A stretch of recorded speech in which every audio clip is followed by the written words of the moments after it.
Good morning everyone. আশা করি তোমরা সবাই ভালো আছো। আজকে আমি তোমাদের ক্লাস 11-এর বৃত্তীয় গতি সার্কুলার মোশন এই অধ্যায় শুরু করব। প্রথম ক্লাস এটি। তো হোয়াট ইজ সার্কুলার মোশন? বৃত্তীয় গতি কী? কোনো কণা যদি নির্দিষ্ট বিন্দু বা অক্ষকে কেন্দ্র করে বৃত্তাকার পথে ঘোরে তবে তার গতিকে বলা হয় বৃত্তগতি। কেমন? তো সাপোজ একটি কণা বৃত্তাকার পথে ঘুরছে, নির্দিষ্ট বিন্দুকে কেন্দ্র করে ঘুরছে বৃত্তাকার পথে। সাপোজ এটা বৃত্তের কেন্দ্র, এটি হচ্ছে রেডিয়াস আর, এটা বৃত্তের ব্যাসার্ধ ও এ। তো সাপোজ একটা নির্দিষ্ট ইন্টারভ্যাল, টাইম ইন্টারভ্যালে টি সময় পর কণাটি বৃত্তাকার পথে ধরো এ থেকে বিতে এলো। এই বৃত্তচাপটা হচ্ছে এ বি সমান এস। তাহলে এই যে ব্যাসার্ধ ও এ ব্যাসার্ধ বৃত্তের কেন্দ্রে একটা কোণ উৎপন্ন করেছে, লক্ষ্য করো। এই কোণটাকে বলছে কৌণিক সরণ। এই কোণকে বলা হয় কৌণিক সরণ। কেমন? থিটা। তাহলে কি বললাম আমি জাস্ট তোমাদের একটু বলি। ধরা যাক কি বললাম না, বৃত্তপথে প্রথমে একটু কয়টা টার্ম আমাদের জানতে হবে এখানে, যে কৌণিক সরণ থিটা। তো বৃত্তপথে ঘূর্ণায়মান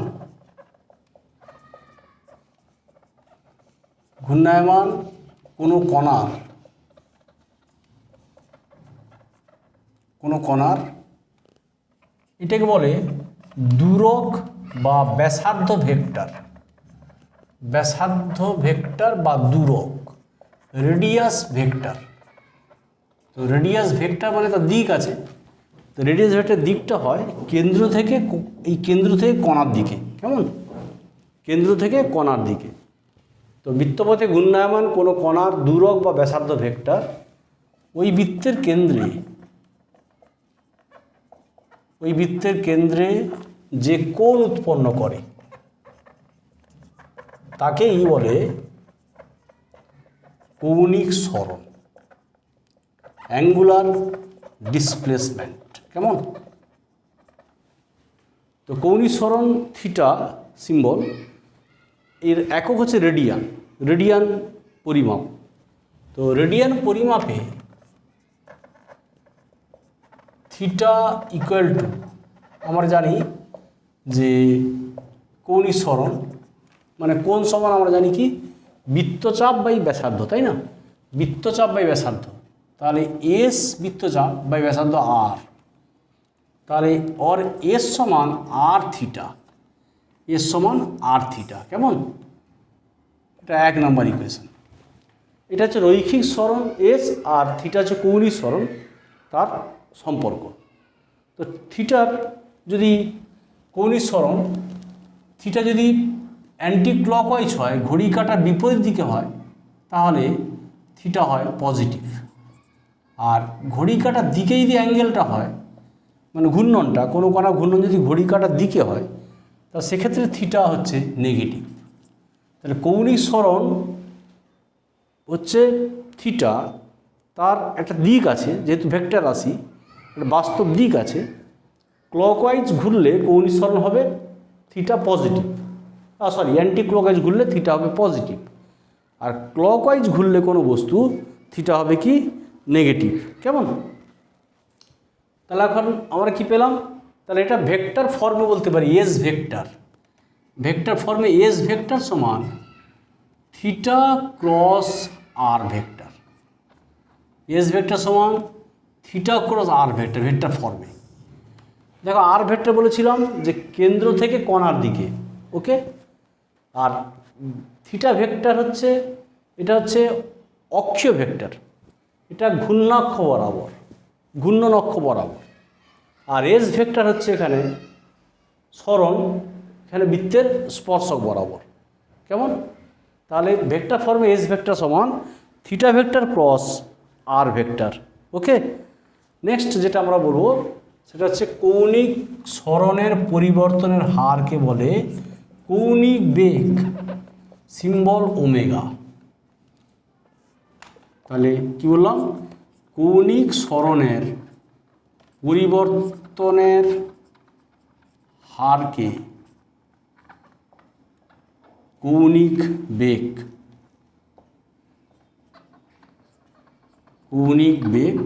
বলে। কেমন?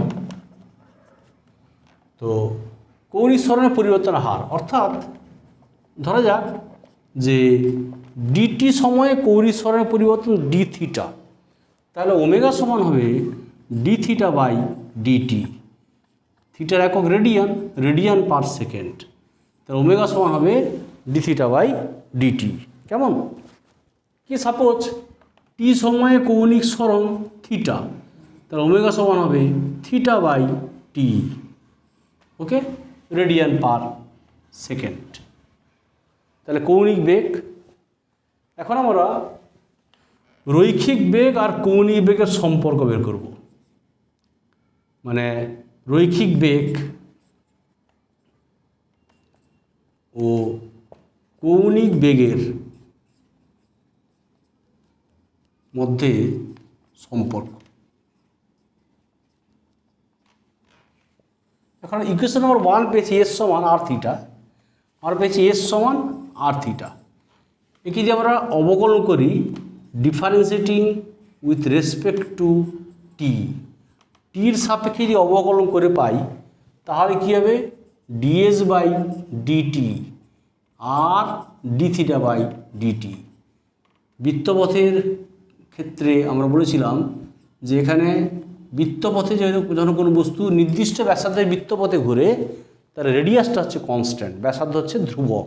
ওকে, তাহলে এটা আগে পেয়েছি আমরা, এটা কি বলা হয় ভি, রৈখিক বেগ, আর দিস ইজ ওমেগা। তাহলে ভি সমান R omega, this is the required relation between linear velocity and angular velocity. কেমন? তাহলে ভি সমান আর ওমেগা। ওকে, রৈখিক বেগ আর কৌণিক বেগের সম্পর্ক ভেক্টর ফর্মে। এটা যদি আমরা বলি ভেক্টর ফর্মে, তাহলে ওমেগা ভেক্টর সমান, এখানে ভেক্টর ফর্মে যদি আমরা বলি থিটা ভেক্টর, যেমন বলেছিলাম যে থিটা ভেক্টর সমান এস ভেক্টর সমান থিটা ক্রস আর, আর এখানে তাহলে ভি ভেক্টর সমান ভেক্টর ফর্মে কী হবে ওমেগা ক্রস আর। ভেক্টর ফর্মে ওমেগা ক্রস আর আমি দেখাই তোমাদের ভেক্টর ফর্মে। সাপোজ এটি হচ্ছে একটা ঘূর্ণন তল, এই তলে একটা বস্তু আর ব্যাসার্ধের বৃত্তপথে ঘুরছে। সাপোজ এটা ঘূর্ণন তল, মানে প্লেন অফ রোটেশন।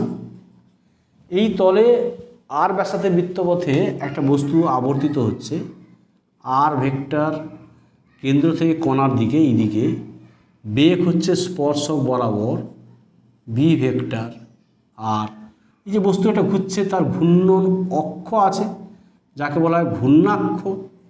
সেই ঘূর্ণাক্ষ বরাবর হচ্ছে কৌণিক বেগ। এই ঘূর্ণাক্ষ হচ্ছে মানে ঘূর্ণন যে বিন্দু, বৃত্তের কেন্দ্র, সেই বিন্দুগামী ওই তলের উপর লম্ব অক্ষ। দ্যাট মিন্স এইটা হচ্ছে ঘূর্ণন তলের উপর লম্বভাবে আছে। আর ভি আর আর রেডিয়াস ভেক্টর আর লিনিয়ার ভেলোসিটি বেগ ভেক্টর, এটি ঘূর্ণন তলে অবস্থিত, ঘূর্ণন তলে আছে। তাহলে ভেক্টর ফর্মে ভি ভেক্টর সমান কি হয় ওমেগা ক্রস আর। ওকে, আর এস ভেক্টর ফর্মে কি হয় এস ভেক্টর সমান থিটা ভেক্টর ক্রস আর ভেক্টর। ওকে, নেক্সট যেটা আমরা প্রসিড করি কৌণিক ত্বরণ।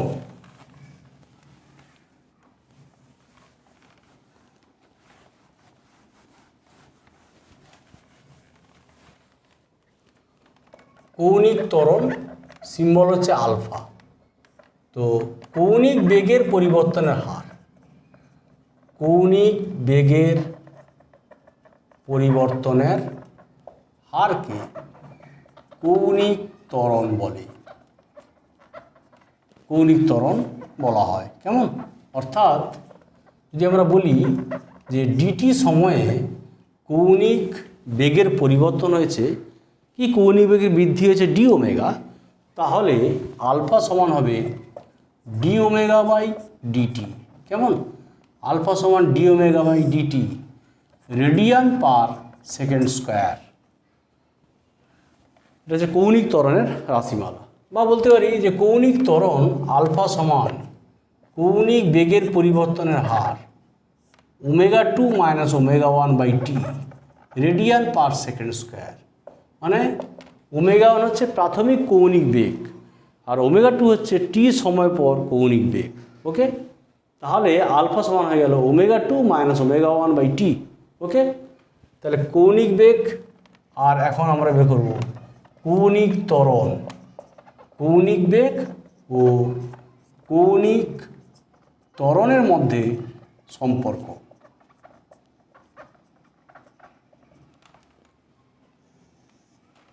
বলতে পারি যে নাও আলফা সমান D omega by DT. Okay, তাহলে DDT of omega, omega means V by R, since V সমান আর ওমেগা। ওকে, তাহলে যেহেতু আর কনস্ট্যান্ট তাহলে 1 by R DV by DT, since R ধ্রুবক কনস্ট্যান্ট। ওকে, তাহলে কত হলো 1 by R, this is F, তাহলে alpha equal to 1 by R into F, তাহলে এফ সমান হয়ে গেল আর আলফা। কেমন? This is the required relation. এটি হচ্ছে রৈখিক ত্বরণ আর কৌণিক ত্বরণের মধ্যে সম্পর্ক।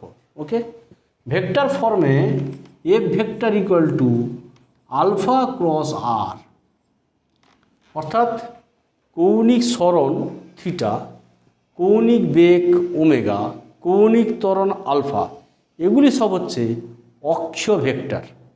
এগুলো দিক হচ্ছে ঘূর্ণন অক্ষ বরাবর। ওকে, আর রৈখিক বেগ, রৈখিক সরণ, এগুলি হচ্ছে রৈখিক ত্বরণ, এগুলি হচ্ছে মেরু ভেক্টর। ওকে, এগুলো হচ্ছে মেরু ভেক্টর। এদের একটা বাস্তব দিক আছে। যখন রৈখিক বেগ বৃত্তপথে ঘুরছে তার দিক হচ্ছে বৃত্তের স্পর্শক বরাবর। কেমন? তো এটা হচ্ছে ব্যাসার্ধ ভেক্টর, এফ ভেক্টর সমান আলফা ভেক্টর ক্রস আর ভেক্টর। তাহলে কৌণিক বেগ আর কৌণিক ত্বরণের মধ্যে সম্পর্ক। ওকে, নেক্সট যেটা আমি তোমাদের বলবো সেটা হচ্ছে এই বৃত্তীয় গতিতে আমাদের কিছু ইম্পর্টেন্ট মানে ইউনিট সেগুলো লাগে, সেগুলো আমি একটু ডিসকাস করব। প্রথমে ধরো আমরা শুনে থাকি যে আরপিএম। তো আরপিএম হচ্ছে কৌণিক বেগের একটা বিশেষ একক, যেটা ইঞ্জিনিয়ারিং বিদ্যায়, ইঞ্জিনিয়ারিং বিভাগে, কারিগরি বিদ্যায় ব্যবহৃত হয় আরপিএম। তো হোয়াট ইজ আরপিএম? তো 1 RPM, RPM means revolution per minute, revolution per minute মানে একটি রিভলিউশন মানে আবর্তন বাই 1 মিনিট, 1 মিনিটে। তাহলে একটি আবর্তন, যখন একটি বৃত্তপথে একটি আবর্তনের ক্ষেত্রে অ্যাঙ্গেল কত হয়? 2 পাই। তাহলে 2 পাই বাই মিনিট হচ্ছে 60 রেডিয়ান পার সেকেন্ড। তাহলে 1 আরপিএম সমান 2 pi by 60 radian per second. কেমন?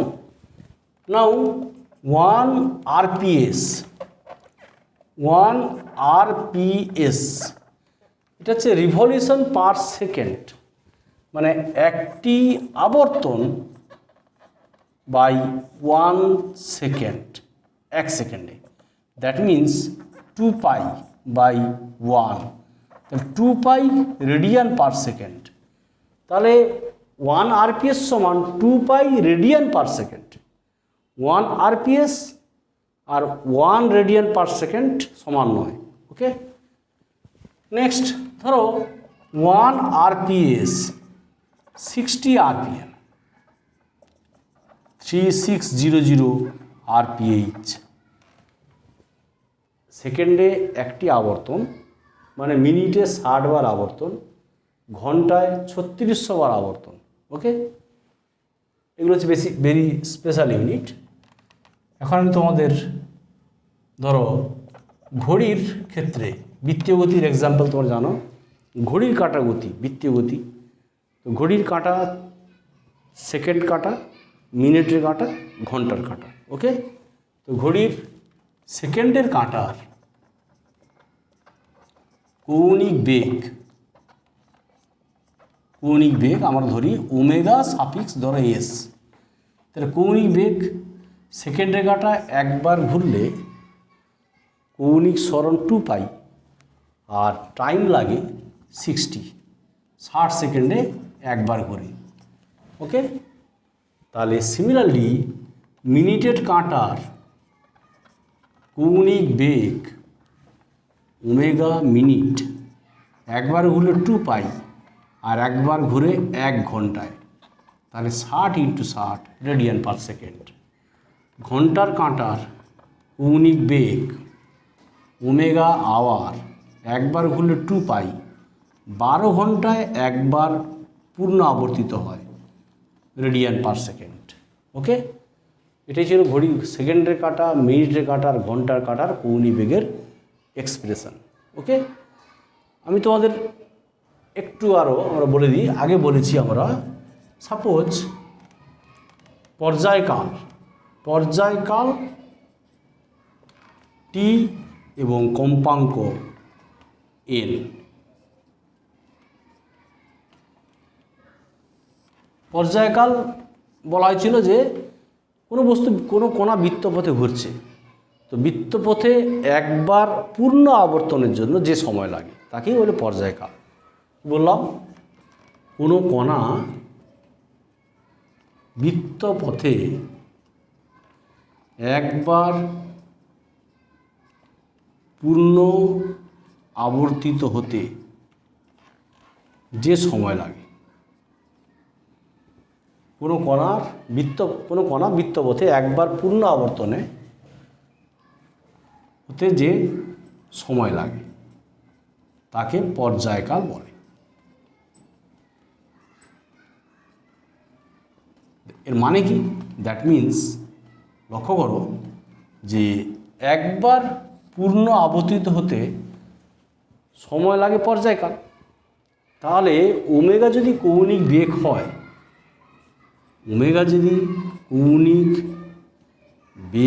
হয়, তাহলে আমরা বলতে পারি যে একবার ঘুরলে অ্যাঙ্গেল হচ্ছে কত, থিটা হচ্ছে 2π, আবার থিটা মানে কি ওমেগা টি, তাহলে বলতে পারি ওমেগা টি সমান 2π, সিন্স থিটা সমান ওমেগা টি, ওমেগা সমান θ/t। নাও মাইন্ড দ্যাট, এখানে দেখো ওমেগা ক্যাপিটাল টি পর্যায়কাল তখন 2π। ওকে, দেন টি সমান 2π/ওমেগা। ওকে, কি ওমেগা সমান 2π/t। নেক্সট কম্পাঙ্ক হচ্ছে কোনো কণা 1 সেকেন্ডে যতবার আবর্তিত করে বৃত্তপথে, তো কোনো কণা 1 সেকেন্ডে বৃত্তপথে যতবার পূর্ণ আবর্তিত হয় তাকে কম্পাঙ্ক বলে, ফ্রিকোয়েন্সি। ওকে, কম্পাঙ্ক এন। তো পর্যায়কাল যদি টি হয় তাহলে আমরা জানি যে টি সেকেন্ডে কণাটি বৃত্তপথে একবার ঘুরে, টি সেকেন্ডে একবার ঘুরে, তাহলে 1 সেকেন্ডে কবার ঘুরবে 1/t bar, that is frequency. 1 সেকেন্ডে যতবার ঘুরবে সেটাই হচ্ছে কম্পাঙ্ক। তাহলে এন সমান কত 1/t। ওকে, এন সমান 1/t। তাহলে আমরা বলতে পারি যে ফ্রিকোয়েন্সি যদি এন হয় তাহলে ওমেগা সমান কত হবে, ওমেগা সমান 2π/t। পর্যায়কাল টি হলে ওমেগা সমান 2π/t, বাট ফ্রিকোয়েন্সি এন হলে ওমেগা সমান হচ্ছে 2πn। ওকে, ওমেগা সমান 2π/t equal to 2πn। Next যেটা আমি তোমাদের বলবো সেটা হচ্ছে আমরা এতক্ষণ যা পড়লাম বৃত্তীয় গতিতে, সেগুলো একটু জিস্টে আমি তোমাদের বলি যে কী পড়লাম এতক্ষণ। এবং এক্ষেত্রে কাইনেমেটিক্যাল ইকুয়েশন কী হবে, গতি সংক্রান্ত সমীকরণ কী হবে। আমরা কী পড়েছি এতক্ষণ, যে এতক্ষণ যেটা আমরা পড়েছি সেটা হচ্ছে, ধরো রৈখিক গতিতে কি পেয়েছিল আর আবর্ত গতিতে কি পাচ্ছি। বৃত্তীয় গতি মিন্স এটা হচ্ছে বৃত্তীয় গতি বা আবর্ত গতি বা কৌণিক গতি। ওকে, বৃত্তীয় গতিতে আমরা কি পাচ্ছি বা কৌণিক গতি, এদের মধ্যে সম্পর্ক কি পেয়েছি। ধরো রৈখিক গতিতে আমরা কি পেয়েছি, ধরো সরণ, প্যারামিটার প্রথমে সরণ পেয়েছি, দ্যাট মিন্স প্যারামিটার হিসেবে সরণ, সেটা হচ্ছে রৈখিক সরণ এস, এখানে কৌণিক সরণ theta, relation between this two, S সমান আর থিটা। নেক্সট ভেলোসিটি, রৈখিক বেগ ভি, কৌণিক বেগ ওমেগা, রিলেশন ভি সমান আর ওমেগা। নেক্সট অ্যাক্সিলারেশন পেয়েছি আমরা F alpha, relation between F আর alpha, F equal to R alpha. Okay, আর কাইনেমেটিক্যাল ইকুয়েশন, গতি সংক্রান্ত সমীকরণ কি পেয়েছি, কাইনেমেটিক্যাল ইকুয়েশন গতি সংক্রান্ত সমীকরণ আমরা আগে পেয়েছি যে সমবেগের ক্ষেত্রে আমরা পেয়েছি এস সমান, রৈখিক গতিতে এস সমান ভিটি, আর এখন আমরা লিখতে পারি থিটা সমান ওমেগা টি কৌণিক গতিতে। ওকে, নেক্সট কি পেয়েছি, ভি সমান ইউ প্লাস এফ টি, এখন লিখতে পারি ওমেগা টু সমান omega one plus alpha T. Next S equal to UT plus half F T square, এখন লেখা যেতে পারে থিটা সমান omega one T plus half alpha T square. V square equal to U square plus two F S, তাহলে omega two square equal to omega one square plus two alpha theta. Okay, এটা kinematical equation in circular motion or rotational motion. Okay, next যেটা আমি তোমাদের বলবো সেটা হচ্ছে, এখানে বৃত্তপথে কোনো বস্তু ঘুরলে বৃত্তের কেন্দ্রাভিমুখী একটি ত্বরণ ক্রিয়া করে, যাকে বলে অভিকেন্দ্র ত্বরণ। সেই অভিকেন্দ্র ত্বরণ বলবো। তো তার আগে আমি তোমাদের একটু অভিকেন্দ্র ত্বরণ আর তার সঙ্গে স্পর্শকীয় ত্বরণ, ট্যানজেন্সিয়াল অ্যাক্সিলারেশন, সেটা আমরা ডিসকাস করছি। ওকে,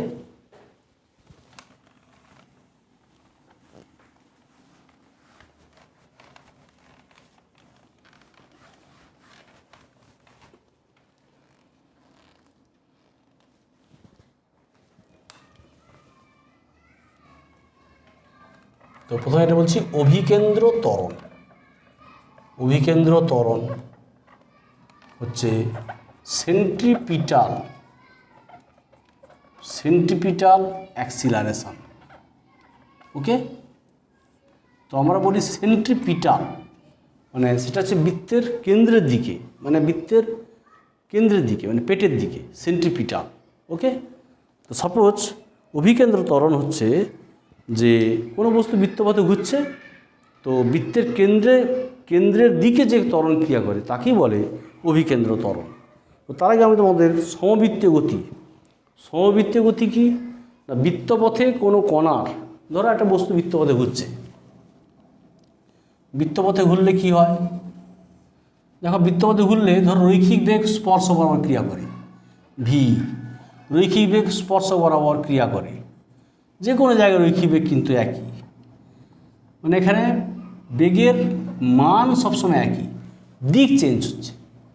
একটি বস্তু যখন বৃত্তপথে আবর্তিত হয়, ব্যাসার্ধ ফিক্সড, এখানে ব্যাসার্ধ তো আর ফিক্সড, আর বেগ রৈখিক বেগ অনবরতই চেঞ্জ হয়, তাহলে একটা বস্তু বৃত্তপথে ঘুরলে আমরা বলতে পারি যে কণাটি সমদ্রুতিতে ঘুরছে, সমবেগে নয়।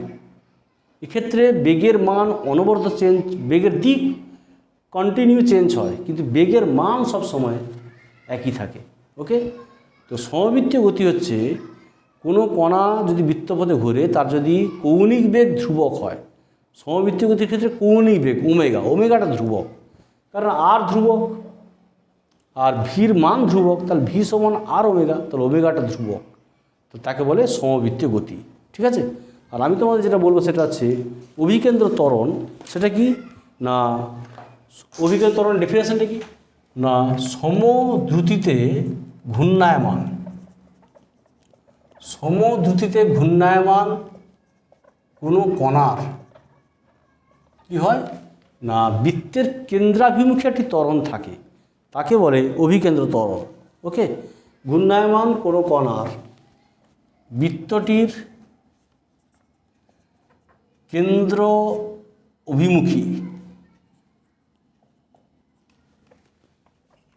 একটি ত্বরণ থাকে, তাকে অভিকেন্দ্র ত্বরণ বলে। ওকে,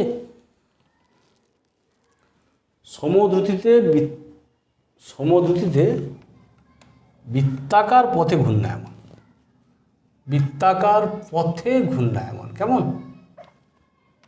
কোনো কণার বৃত্তটির কেন্দ্র অভিমুখে একটি ত্বরণ থাকে, যাকে অভিকেন্দ্র ত্বরণ বা ব্যাসার্ধমুখী ত্বরণ বা অভিলম্ব ত্বরণ বলে।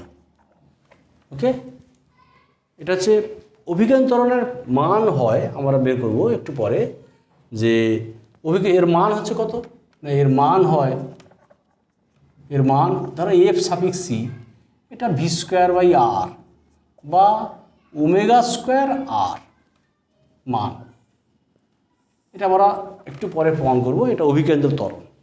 তাহলে এখানে কী হচ্ছে না, রৈখিক বেগের মান কিন্তু সবসময় ধ্রুবক। ওকে, এটাই হচ্ছে অভিকেন্দ্র ত্বরণের ডেফিনেশন।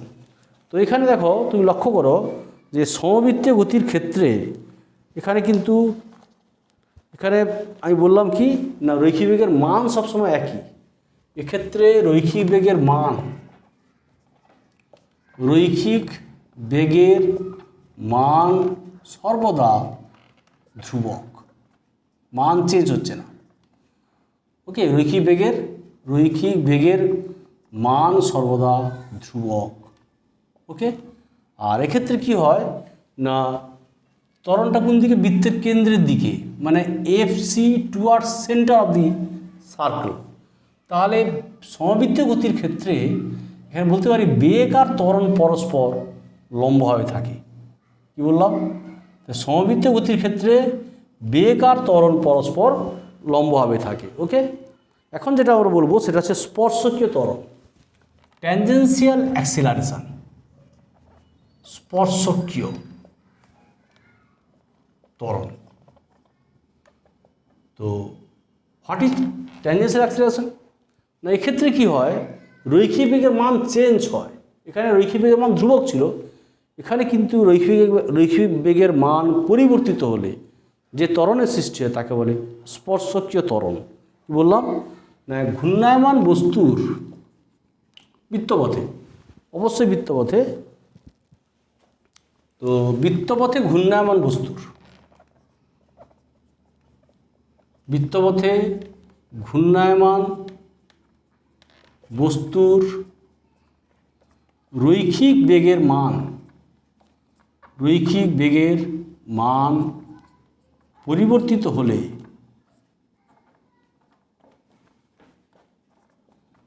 যে ত্বরণের সৃষ্টি হয়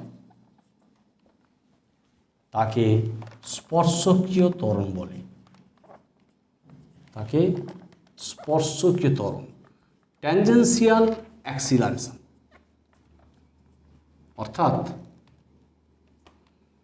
অর্থাৎ স্পর্শকীয় ত্বরণ হচ্ছে, সিম্বলটা হচ্ছে আমরা বলি যে এফ সাফিক্স টি, ট্যানজেন্সিয়াল অ্যাক্সিলারেশন। তাহলে এফ সাফিক্স টি কত হয় না, ডিভি বাই ডিটি। সময়ের সাপেক্ষে দেখো বেগ চেঞ্জ হচ্ছে, তাহলে এফ সাফিক্স টি হচ্ছে ডিভি বাই ডিটি, স্পর্শকীয় ত্বরণ। আর এটা হচ্ছে অভিকেন্দ্র ত্বরণ। একটা ছবিতে দেখানো যাক, suppose this is circular path, একটা বস্তু বেগ হচ্ছে স্পর্শ বরাবর, এটি হচ্ছে বেগ, মানে এই দিকে ত্বরণটাকে বলছে ট্যানজেন্সিয়াল অ্যাক্সিলারেশন, ওকে। আর সেন্ট্রিপিটাল অ্যাক্সিলারেশন বৃত্তের কেন্দ্রের দিকে, ওকে। তা লব্ধি ত্বরণ দেখো এই এফটি আর এফসি পরস্পর লম্ব, ওকে। তা লব্ধি ত্বরণটা হবে এই বরাবর এফ, লব্ধি ত্বরণ। দেয়ারফর লব্ধি ত্বরণ হচ্ছে লব্ধি ত্বরণ এফ সমান, ভেক্টরে পড়েছিলাম আমরা ভেক্টরে যে এফটি আর এফসি দুটো বেগ দুটি ভেক্টর যদি পরস্পর লম্বভাবে থাকে তো লব্ধি কী হয়, রুট ওভার আর সমান root over P square plus Q square 2pq cos 90 cos 90 0।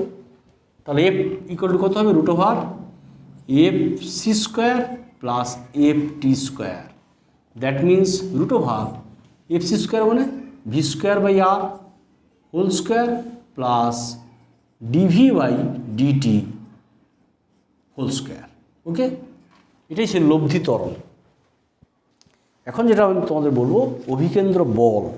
অভিকেন্দ্র বল হচ্ছে এমন একটা বল যে বল বস্তুকে বৃত্তপথে ঘোরাতে সাহায্য করে এবং বৃত্তের কেন্দ্র অভিমুখে সবসময় ক্রিয়া করে, তাকেই বলছে অভিকেন্দ্র বল, ঠিক আছে। তো হোয়াট ইজ সেন্ট্রিপিটাল ফোর্স, অভিকেন্দ্র বল।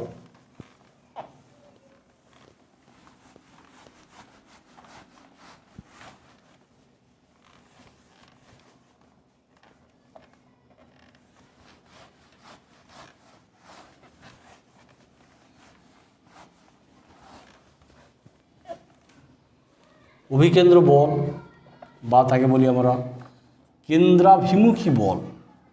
তো অভিকেন্দ্র বল হচ্ছে বৃত্তাকার পথে ঘূর্ণায়মান কোনো কণার উপর একটা বল ক্রিয়া করে, যে বল সর্বদা বস্তুটিকে বৃত্তপথে ঘোরাতে সাহায্য করে, ওকে।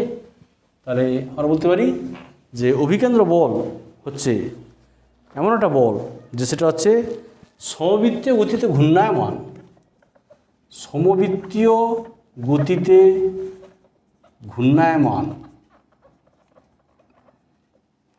কোনো কণার রৈখিক বেগের সঙ্গে লম্ব হবে, রৈখিক বেগের সঙ্গে লম্ব হবে, ক্রিয়াশীল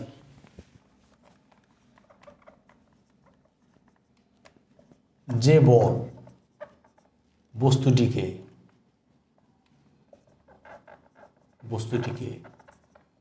বৃত্তপথে ঘোরাতে সাহায্য করে, ওকে। সমবৃত্তগত ঘূর্ণায়মান কোনো কণার রৈখিক বেগের সঙ্গে লম্ব হবে, দ্যাট মিনস রৈখিক বেগ স্পর্শক বরাবর তার সঙ্গে লম্ব হবে, মানে বৃত্তের কেন্দ্র অভিমুখী, ওকে। রৈখিক বেগের সঙ্গে লম্ব হবে অর্থাৎ বৃত্তের কেন্দ্র অভিমুখী, অর্থাৎ বৃত্তের কেন্দ্র অভিমুখী, ওকে। ক্রিয়াশীল যে বল বস্তুটিকে বৃত্তপথে ঘোরাতে সাহায্য করে তাকে অভিকেন্দ্র বল বলে, সেন্ট্রিপিটাল ফোর্স অভিকেন্দ্র বল বলে, ওকে। আর অভিকেন্দ্র বল হচ্ছে একটি কার্যহীন বল, কারণ এই বল বৃত্তের কেন্দ্র অভিমুখে কাজ করে, তার ক্রিয়া করে, তাহলে বস্তুর সরণ কিন্তু কেন্দ্র অভিমুখে হয় না, তাই এই বল কোনো কার্য করে না, ওকে। তাহলে কি বললাম না, অভিকেন্দ্র বলের অভিমুখে বল প্রয়োগ করলে কী হয়, বস্তুর সরণ ঘটে, তাহলে এই বলের দিকে কোনো বস্তু সরণ ঘটে না, তাই একে বলে কার্যহীন বল, নো ওয়ার্ক ফোর্স। অভিকেন্দ্র বলের অভিমুখে বস্তুর কোনো সরণ ঘটে না বলে একে কি বলে, কার্যহীন বল বলা হয়। তাহলে এর মান কত হবে, এর মান হবে ধরো এফ ক্যাপিটাল এ suffix C mass into acceleration. তাহলে একটু আগে আমরা অ্যাক্সিলারেশন বলেছিলাম অভিকেন্দ্র ত্বরণে ভি স্কোয়ার বাই আর, তাহলে মান হবে M V square by R, বা এটা হয়ে যাবে M omega square R. Now we have to prove what is the value of মানে centripetal acceleration and centripetal force. এখন আমরা যেটা বের করবো সেটা হচ্ছে সেন্ট্রিপিটাল অভিকেন্দ্র ত্বরণ আর অভিকেন্দ্র বলের রাশিমালা। কেমন?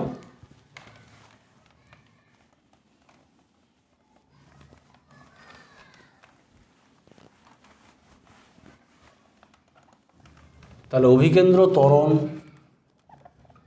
ও অভিকেন্দ্র বলের রাশিমালা।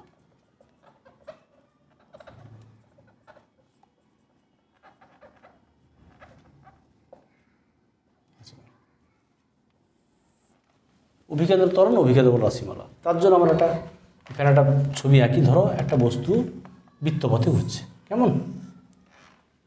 তো বৃত্তের ব্যাসার্ধ আর, এটা কনস্ট্যান্ট, বৃত্তাকার পথের ব্যাসার্ধ আর ও এ। এবার বস্তুটা টি সময়ে বি বিন্দুতে গেছে, দিয়ে থিটা ভেরি স্মল অ্যাঙ্গেল উৎপন্ন করেছে, কৌণিক সরণ। এ থেকে বি টি সময় গেছে, তাহলে এ বিন্দুতে স্পর্শ বরাবর রৈখিক বেগ ক্রিয়া করে। স্পর্শ বরাবর, একদম স্পর্শ বরাবর হবে বি, আর এই দিকে কোনো বেগ নেই, মানে কেন্দ্রের দিকে কোনো বেগ নেই। আর বি বিন্দুতে স্পর্শ বরাবর রৈখিক বেগ ক্রিয়া করে ভি। এখন ভিকে যদি উপাংশে ভাগ করি, রৈখিক বেগকে যদি আমি লম্ব উপাংশে বিভাজন করি, তাহলে এই উপাংশ আর এটা লম্ব উপাংশ, এটা এই দিকে, এই অ্যাঙ্গেলটা অবভিয়াসলি থিটা হবে। এইটা থিটা হলে এটা থিটা হবে। তাহলে এই উপাংশ হয়ে যাচ্ছে V cos theta, V cos theta, আর এই উপাংশ হয়ে যাচ্ছে ভি সাইন থিটা। ওকে, তাহলে এখন আমরা প্রসিড করি। তাহলে এই ভিকে উপাংশে ভাগ করা হয়েছে। ওকে, তাহলে এ আর বি বিন্দুতে বেগের পরিবর্তন কত হচ্ছে দেখব। উলম্ব দিকে কত হয়েছে আর অনুভূমিক দিকে কী হয়েছে। ওকে, তাহলে বস্তু বৃত্তপথে ঘুরছে, এখানে আর ব্যাসার্ধে বৃত্তপথে অভিকেন্দ্র ত্বরণ আর অভিকেন্দ্র বলের রাশিমালা বের করতে হবে। ওকে, কি বললাম দেখো। ধরা যাক কোনো বস্তু এম ভরের কোনো বস্তু, ধরা যাক এম ভরের কোনো বস্তু আর ব্যাসার্ধের বৃত্তপথে ভি রৈখিক বেগ বৃত্তপথে আবর্তিত হচ্ছে। ওকে, যেখানে তার ভি হচ্ছে রৈখিক বেগ, ভি হচ্ছে বস্তুর রৈখিক বেগ, আর ওমেগা হচ্ছে কৌণিক বেগ। ওকে, এখন এ বিন্দুতে উলম্ব দিকে, মানে এ বিন্দুতে স্পর্শক বরাবর বৃত্তপথের স্পর্শক বরাবর উলম্ব দিকে, উলম্ব অভিমুখে রৈখিক বেগ ভি ক্রিয়া করে। ওকে, উলম্ব অভিমুখে ক্রিয়া করে, অনুভূমিক দিকে কোনো বেগ নেই। ওকে, অনুভূমিক দিকে বেগ 0। এখন বস্তুটি টি সময়ে এ থেকে বিতে এলো, এ থেকে বিতে গেল, এ থেকে বিতে এলে কৌণিক সরণ হচ্ছে এ ও বি কোণ সমান থিটা। ওকে, এখন বস্তুটি টি সময়ে বৃত্তপথে আর কি এ থেকে বিতে এলো, কৌণিক সরণ কত? কৌণিক সরণ হচ্ছে এ ও বি কোণ সমান থিটা। তাহলে বি বিন্দুতে কি হচ্ছে না, বি বিন্দুতে স্পর্শক বরাবর রৈখিক বেগ ভি ক্রিয়া করে, রৈখিক বেগ ভি ক্রিয়া করে। তাহলে ভি এর উলম্ব উপাংশ হচ্ছে কত, V cos theta nearly equal to V into 1, কারণ theta is very small, theta অতি ক্ষুদ্র। তাহলে থিটা অতি ক্ষুদ্র হলে cos theta nearly equal to 1 হয়, আর sine theta nearly equal to theta হয়। ওকে, তাহলে এবং অনুভূমিক উপাংশ হচ্ছে V sine theta nearly equal to V theta, V theta. Okay, তাহলে আমরা বলতে পারি যে এ এবং বি অবস্থানে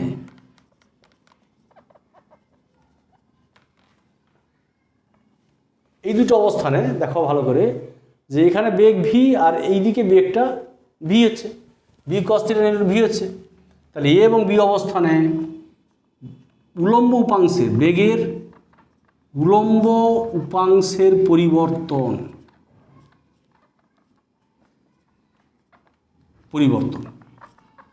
কত হবে না, V minus V, that means 0, অর্থাৎ উলম্ব দিকে কোনো ত্বরণ নেই,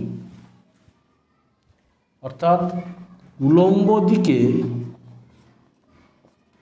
ত্বরণ শূন্য, উলম্ব দিকে বস্তুর ত্বরণ নেই। এবং এই দুই অবস্থানে, এই দুটি অবস্থানে কী হচ্ছে না, অনুভূমিক উপাংশের বেগের উপাংশের বৃদ্ধি হচ্ছে। কত হচ্ছে, ভি থিটা মাইনাস 0। এই এ বিন্দুতে অনুভূমিক দিকে বেগ শূন্য ছিল আর কি, আর বিতে যখন এলো তার বেগটা হয়েছে কত, ভি থিটা হয়েছে, এখানে নিয়ারলি ইকুয়াল টু ভি হয়েছে আর কি, ফর থিটা সো স্মল।